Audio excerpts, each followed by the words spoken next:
नाज़रीन आदाब, आप देख रहे हैं उर्दू चैनल और मैं हूं आपका मेज़बान मोहतशिम एहतशाम। उर्दू चैनल के खुसूसी प्रोग्राम खास खबर में आपका खैर मकदम है। नाज़रीन, उधर रियासी में एक बस के हादसा का शिकार हो जाने की इत्तला मौसूल हो रही। बताया जा रहा है कि ये बस यात्रियों को लेकर जा रही थी कि गहरी खाई में जा गिरी।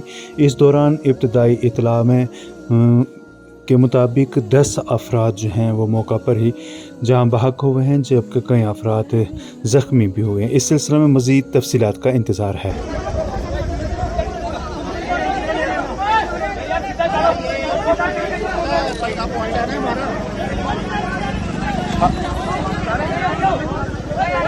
उर्दू चैनल में आज बस इतना ही। अपने मेज़बान मोहतशिम एहतशाम और उर्दू चैनल की पूरी टीम को दीजिए इजाज़त। आप हमारा चैनल सब्सक्राइब करें, वीडियोस लाइक और शेयर करें, कमेंट बॉक्स में अपने तासरात से नवाजें और बेल आइकन लाजमी क्लिक करें। खुदा हाफिज़।